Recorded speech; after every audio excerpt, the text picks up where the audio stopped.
भन्नुला श्री हरि शरणम। आज हाम्रो राजस्थानीको आमा सूर्यमाया डङ्गोल होइन नाम सूर्यमाया, उहाँको धाम गमन भएको 1 वर्ष पूर्ण हो। तिथिद्वारा हामी चान्द्रायण पनि भन्छौँ। हामी सूर्यायण र चान्द्रायण दुवै मान्दछौँ। सूर्यद्वारा अर्थात् वर्ष दिन गतिद्वारा पूर्ण भइसक्छ। आजबाट आजैको दिन हो। यममार्गहरू पार गर्दै गर्दै गर्दै गर्दै 1 वर्षसम्म गर्ने पुत्रद्वारा आज अन्तिम दिन धर्मराजको सभामा बजाउनै गाह्रो हुन्छ फेरि।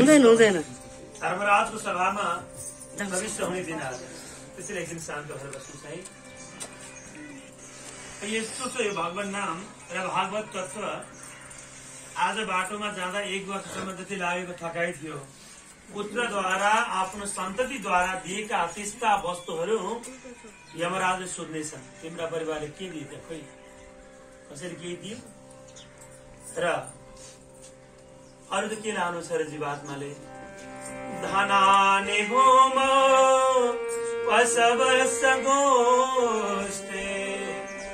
नारी गृहद्वारि जनामसाने देहरतायां परलोकमार्गे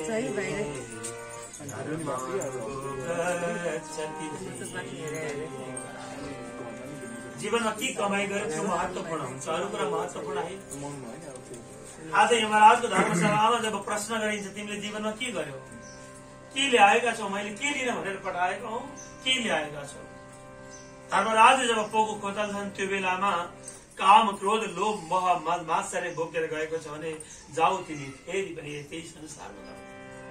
मैले जुन कुरा भनेको छु तिमीलाई सत्य दया दान धर्म 4 कुरा लिएर आउनु पठाएको प्रभुले हामीलाई। जब यो धराधाममा जीवात्मा आउने बेला हो त्यो बेला प्रभुसँग विदा भएर आएको छ। प्रभु म के लिएर आउँ त्यहाँ गएर। प्रभुले वाणी बोल्नुभयो जाऊ तिमी त्यो धरामा र त्यहाँबाट जति सक्छौ तिमीले सत्य दया दान र धर्म 4 कुरा बोकेर आउनु। जति सक्यो बोकेर आऊ। अरू साधनहरू बोकेर जाने होइन। धनानी भूमौ पशवश्च गोष्ठी हेर्नुहोस् त, घर जहाँको त्यही छ। हिजो मेरो भनेको कुरा जहाँको त्यही छ। आफ्ना धन खजानाहरू जहाँको त्यही भए, आफ्ना बन्धु बान्धव पति भए पत्नी, पत्नी भए पति, कहाँसम्म द्वारसम्मको मात्रै साथी हो, ढोकासम्म त्यहाँबाट निस्किन सिद्धियो, कोही पनि अगाडि जानेवाला छैन। आफ्ना बन्धु बान्धव मित्र भनेका कहाँसम्म पुग्छन्, मसान घाटमा पुगेर दागबत्ती नदिन्जेलका सबै आफ्ना हुन्। त्योभन्दा पछाडि कसैले अगाडि आएर म जान्छु भन्दैन, कसैले भन्दैन। अब जीवात्मा लान्छ के त त्यसो भए। आफ्नो घरमा पुग्नु पारेर राखेको वस्तु जहाँको त्यही छ, घर जहाँको त्यही छ, सारा वस्तुहरू जहाँको त्यही भए तर एउटै कुरो लिएर जान्छ जीवनमा गरेको सब धर्म। त्यो जीवात्माले बोकेर जाने त्यति मात्र हो। आज आमाको त्यो अन्तिम घडीमा लिएको त्यो धन राईले सुनाउनु भयो। अन्तिममा हरि शरणम जुन नाम बोलेर आमा धाम जानुभयो, वास्तविक धन त्यही हो। वास्तविक जीवनमा कति कमाई ठुलो कुरा होइन, के लिएर अन्तिममा त्यो ठुलो कुरा छैन। सानो उपासनाले पाइने कुरा होइन। बडे बडे ऋषिहरूले यही खोजेका छन्। सारा घर व्यवहार त्यागेर जंगलमा गएर जसको भजन गरेर बसेका उनीहरूले अन्तिममा प्रभुको नाम स्मरण गरेर पार हुन पाउँछु भनेर उनीहरूले सारा व्यवहार त्यागेका हुन्। तर पनि फेल हुन्छन्। तर आज गृहस्थमा रहेर पनि अन्तिम समयमा हरि शरण यो मन्त्र जप गरेर यदि कोही पार हुन्छ भने सम्झनुहोस् त्योभन्दा ठुलो महात्मा, त्योभन्दा ठुलो तपस्वी, त्योभन्दा ठुलो सन्यासीको छ संसारमा कोही पनि छैन। त्यो भागवतले गरेको घोषणा हो। त्यसैले श्रीमद् भागवती वार्ता प्रेत पीडा विनाशी। यस्तो चाहिँ भागवत जुन दुःख यात्रामा हिँडेको, यमलोकको यात्रामा हिँडेको जीवात्मालाई त्यो बाटोमा अमृत तत्व प्रदान गर्ने काम गर्छ। हरिनाम संकीर्तनद्वारा आफ्ना आत्मज बन्धु बान्धव प्रेमीहरूले मिठोसँग एकछिन मात्र पनि प्रभु कीर्तन गरिदिए भने आज धर्मसभामा जय जयकार हुनेछ आमाको। त्यो बेलामा गरेका पुण्यहरूको त्यहाँ व्याख्या हुनेछ। तिमीले यस्ता यस्ता पुण्य गरेर आएको हुनाले तिमीलाई कुनै यातना छैन, जाऊ तिमी यो बाटो भनेर धर्मराज स्वयं उनको पुण्य कर्महरूको बखान गर्दै गर्दै गर्दै आफ्नो धर्मसभाबाट भगवानको धामको निम्ति प्रस्थान गराउनेछन्। आज त्यो दिन हो।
कसको शरण जानु सर हजुर?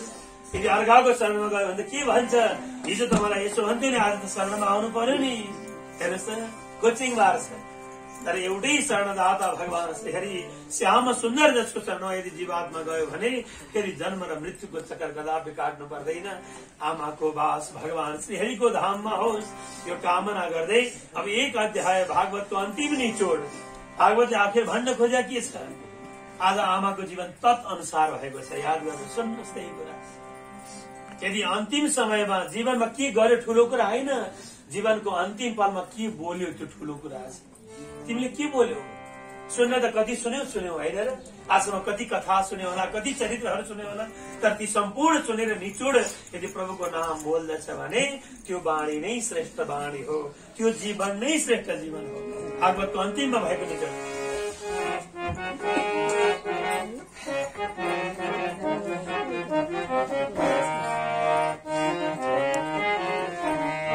असते हो आओ व्यर्थ बचन त्यो, असते हो व्यर्थ बचन त्यो, जुनमा हरि गा इंद हरि, जुनमा हरि गा इंद हरि, सत्य ही हो मंगल के हो, सत्य ही हो मंगल के हो, सुन बोली माँ स्वस्थ हरि, सुन बोली माँ स्वस्थ हरि। सोनगादी ऋषिश्वरहरूलाई अन्तिममा बताएको वाणी, हे ऋषिश्वर हो, मैले कति कथा सुनाए यो कुरालाई याद नगर्नुहोस्, तर मैले सम्पूर्ण कथाको निचोडमा भनेको वास्तविक कुरालाई हृदयमा उतार्नुहोस् है, आज्ञा भयो। के होला त्यो वास्तविक निचोड? बोल्न त कति बोल्यो, यसती रसत कथा यस्ता। हेर्नुहोस् त, कसैले भेट्यो भने तपाईँको खबर के छ, तपाईँलाई आनन्द छ इत्यादि कुराहरू सोधिएन र? कति बोल्यो, कति परिचय माग्यो, सम्झनुहोस् त। आजसम्म तपाईँको नाम के हो, तपाईँ कहाँबाट आएको हो, कति परिचय खोज्यो, सम्झनुहोस् त। तर आजसम्म जसले यो शरीरलाई चलाएको छ, जसले शरीरलाई प्रदान गरेको छ, त्यो शरीरलाई चलाउने वाला हृदयमा बस्ने कृष्णको परिचय खोज्यौं? विचार गर्नुहोस्, खोज्यो कि खोज्दैन होला? जुन दिन त्यो परिचय खोज्छौ त्यो दिन वास्तविक आफ्नो परिचय भेटाइन्छ, म को हुँ, त्यो दिन थाहा हुन्छ म को हुँ। आज यही वाणी जुन कुरा हृदयमा ध्यान गरेको छ त्यो कुरा बाहिर निस्कन्छ अरे मुखमा। त्यसैले ती बेकारको कुरालाई पर पन्छाइदेऊ। जुन वाणीबाट कृष्ण नाम बोलिन्छ, जुन वाणीबाट प्रभुको नाम बोलिन्छ भने वास्तविक सत्य नै त्यही हो, मंगल त्यही हो, उत्सव आखिर त्यही हो। अरू कर्म गर्न सकिन भनेर पछुताउनु परेन। मुखबाट यदि प्रभुको नाम निस्कन्छ भने त्योभन्दा ठूलो उत्सव के हो, त्योभन्दा सत्य वाणीहरू के हो? हेर्नुहोस् त, प्राण प्रयाण समय कपवात पित्तै कण्ठावरोधन विधौ स्मरणम कुतस्ते। प्राण प्रयाणको समय हुन्छ, अनेक विषय वासनाले आएर घाँटीलाई च्याप्प समाएको हुन्छ, त्यो बेला संसारका कुराहरू त हृदयमा अखण्ड घुम्दछन्, याद आउँछन्, तर हरिस्मृति चाहन्छुने व्यक्तिलाई कदापि हुँदैन। आज त्यो व्यक्ति जसले अन्तिम बेलामा ती सारा विषय वासनालाई पनि विजय गरेर हरिशरणम बोल्यो, सम्झनुहोस् योभन्दा ठुलो तपस्या अरू कुनै पनि छैन। कण्ठ च्याप्प समातिन्छ अरे त्यो बेला सबै कुरा, घरका ढोकुटीको याद आउँछ, फलानुलाई यति कुरा दिएको छु याद आउँछ, तर त्यो बेला आफूलाई जीवन दान दिने, गर्भमा जसले रक्षा गर्ने कृष्णको नाम याद आउँदैन रे कदापि। तर त्यो बेला आयो भने सम्झनुहोस् जीवनको वास्तविक सफलता त्यही हो, उत्सव त्यही हो, अन्तिम उत्सव। मुखबाट प्रभुको नाम सत्य त्यही हो, मङ्गल त्यही हो, हरे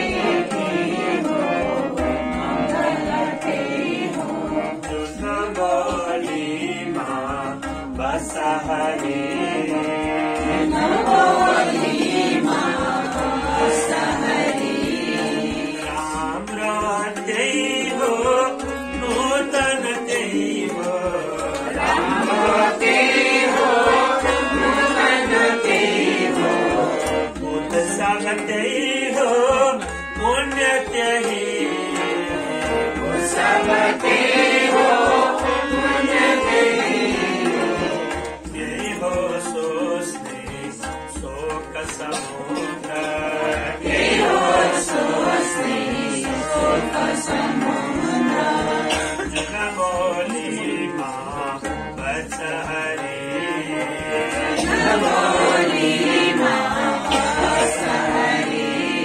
प्रभुले शोकबाट मुक्त गराउने पनि त्यही बोली हो, दुःखमा लगेर हाल्ने पनि त्यही हो। हेर्नुहोस्, दुःखबाट मुक्त गराउने पनि भगवान नाम र दुःखमा लगेर हाल्ने यही वाणी हो। जुन बोल्नु पर्ने वाणी बोलेन भने त्यसले दुःख पायो, यही हो भन्न खोज्यो। अन्तिममा बोल्ने बेलामा यदि विषयको वासनायुक्त वाणीहरू बोल्यो भने त्यो पतन भयो, तर प्रभु नाम बोल्दछ भने त्यो अमृत तत्वद्वारा अमृतम गमय भनेको भगवान श्रीहरिको चरण तक पुर्याइदिन्छ। अरू कुराले पुर्याउने होइन त्यो। जुन बोलीमा छैन मुरारी, जुन बोलीमा छैन मुरारी, त्यो हो केवल काकर छान, त्यो हो केवल काकर छान भनेको खान हुने पनि खाएको छ, खान नहुने पनि खाएको छ, राख्नु हुने पनि राखेको छ, राख्नु नहुने पनि मुखमा राखेको छ।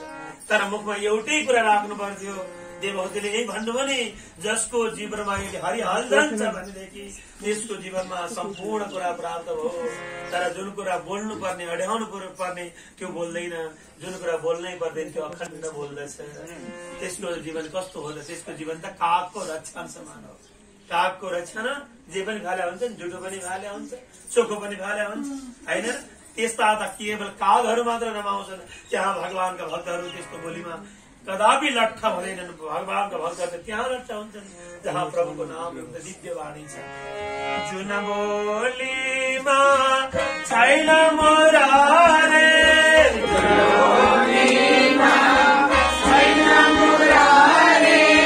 त्यो हो केवल काकर छान, त्यो हो केवल काकर छान।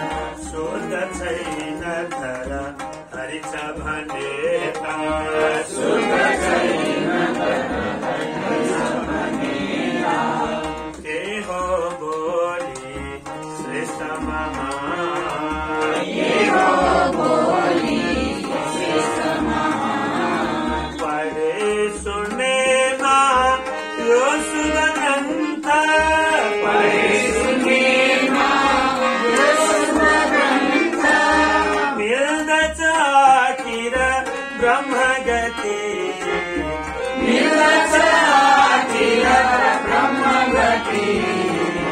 श्याम सनातन सत्य सुधाको, श्याम सनातन सत्य सुधाको, चरण कमलमा गर्छु नदी, चरण कमलमा गर्छु नदी। आत्मा सुखमा मस्त भएका, आत्मा सुखमा मस्त भएका, तर प्रभु लीला बाटकी, तर प्रभु लीला बाटकी। भक्ति जसले ग्रन्थ बतायो, भक्ति जसले ग्रन्थ बतायो, सुखमा अब गर्छु नदी, सुखमा अब गर्छु नदी। निर्गुण स्थितिमा मग्न भएका, निर्गुण स्थितिमा मग्न भएका, तर प्रभु लीला लेखिছি, तर प्रभु लीला लेखिছি।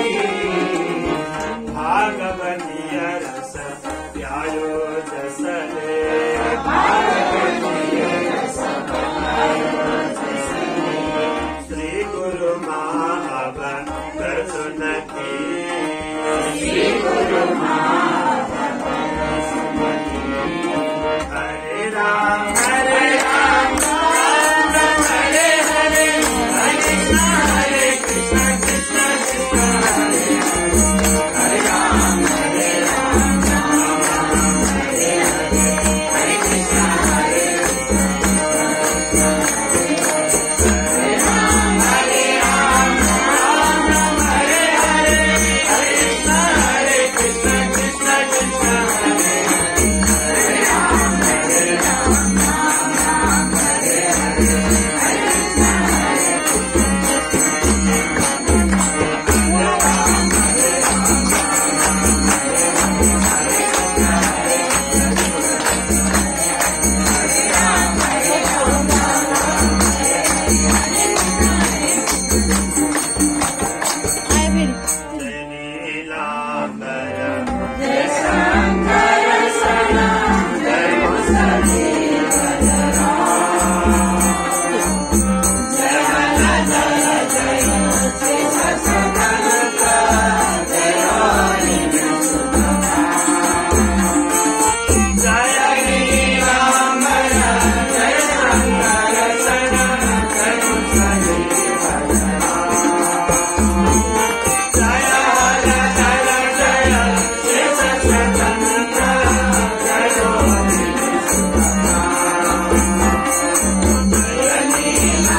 कृष्ण भगवान की सीताराम सीताराम सीताराम सीताराम सीताराम सीताराम सीताराम सीताराम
बुल्यो